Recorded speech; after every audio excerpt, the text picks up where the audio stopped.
They say there are two sides to every story. Consider both before you form an opinion. Easier said than done. Look at the conflict in Ukraine. One side is dominating the global narrative. The other side has been proclaimed the villain.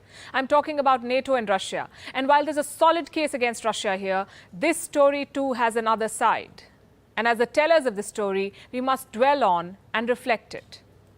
Vladimir Putin's aggression is being called out, and rightly so. Invading a sovereign country cannot be justified. But what led the world to the point of this invasion? Leaders in Moscow say they are the aggrieved party, they are the victims of NATO's eastward march, and they're only acting in self-defense. Here's why. Over the past 25 years, NATO has been creeping closer to the Russian border. Former Soviet states have become NATO members. This military alliance has technically absorbed the entire security belt of Moscow. Russia sees this expansion as a provocation. It hurts their security interests and won't end well for both sides, they said. The warnings were clear. NATO ignored them. Call it their myopia or arrogance, they downplayed Moscow's concerns, kept proceeding with new rounds of expansion until things blew up in Ukraine. Did NATO push Ukraine into this war? Hello and welcome to Gravitas Plus. I'm Palki Sharma Upadhyay, and today I want to discuss why NATO cannot escape the blame for what's unfolding in Ukraine. First things first, what is NATO? The North Atlantic Treaty Organization, a security alliance between North America and Europe. It was formed after the Second World War. The goal, they say, was to protect democratic freedom.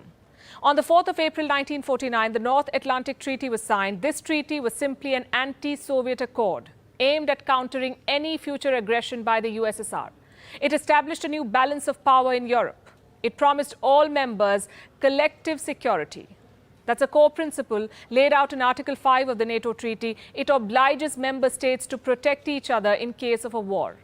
It says an armed attack against one ally will be an attack on all allies. Meaning, if one NATO nation is attacked, all NATO nations will retaliate. This allowed NATO members to pool and share their military resources. They built efficient defense capabilities, but there was more to NATO than just defense. It was an alliance of liberal countries, an engine of democratization that was supposed to promote common values and interests, also push back against the rise of communism. Naturally, Moscow saw this alliance as a threat to its interests. In response, it created the Warsaw Pact in the year 1955. It was a counterweight to NATO, the Warsaw Pact. These were the members. Their goal was the same. If one Warsaw Pact member is attacked, all others will defend it. In Russian historical memory, there were 5 reasons why such a pact was justified, 5 major invasions when the West threatened Russian interests. This includes the Polish occupation of the Kremlin in early 17th century, the Swedish invasion of Russia in early 18th century, the Napoleon invasion of the 19th century, and the 2 wars with Germany in the 20th century. In each case, the very essence of the Russian state was threatened.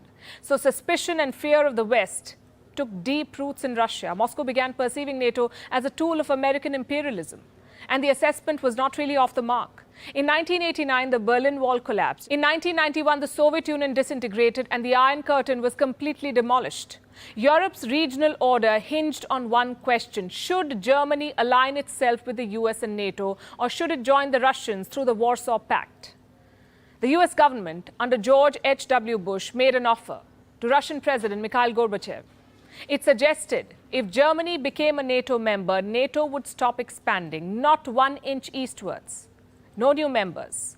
Today, the US says it made no such promise, that no such deal was ever struck, but hundreds of memos, meeting minutes, and transcripts from US archives indicate otherwise.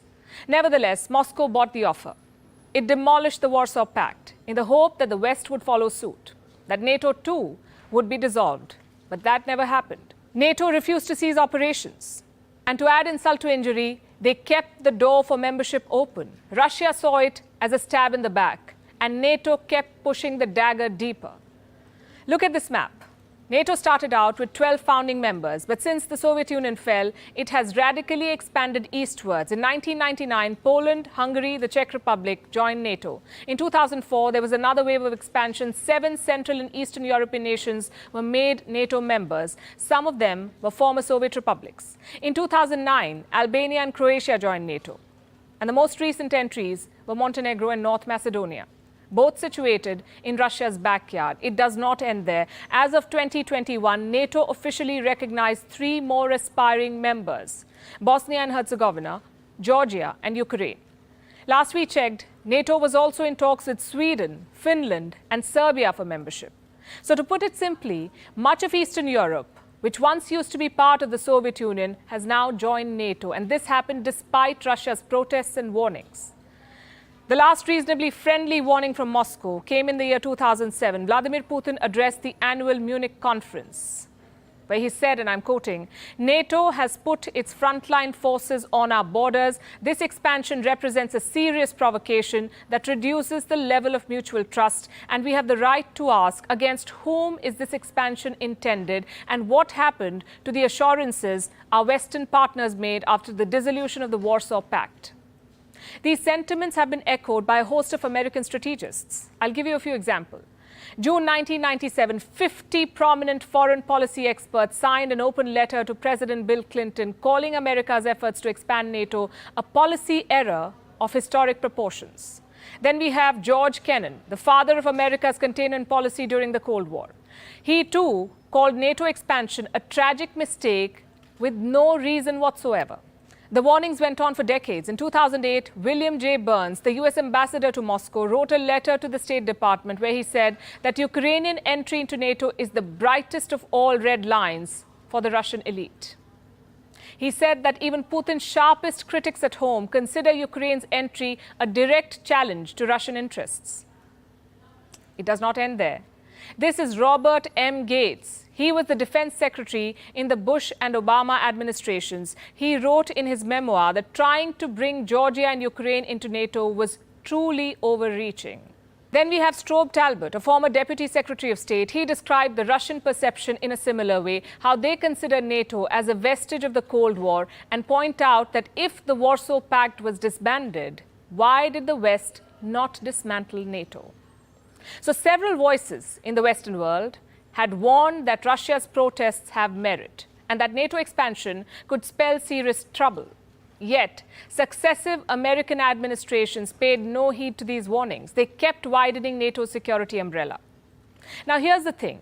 Trying to safeguard the sovereignty of a country is laudable indeed, but inviting a state right on Russia's border into an anti-Russian alliance is provocation. Ukraine is a sovereign country and has every right to want to join the NATO. But what's in it for the NATO? Why did they push for it? Their moves completely disregard the historical baggage between NATO and Russia. Many Russians were traumatized by the disintegration of the Soviet Union. In an instant, they lost 1/3 of their territory, half of their population, and most of their military might. They found themselves much weaker before Western unity. They felt that an unjust settlement had been imposed on them, and it was done in their moment of maximum weakness and vulnerability. So they looked at any state leaving Russia's sphere of influence as both a strategic loss and a matter of national humiliation. When we analyze why Ukraine was attacked, all of this needs to be taken into account. Does this justify the war? Absolutely not. Russia's actions are criminal, no two ways about it. But the West is not innocent either. They did not do what they could have to avert this war.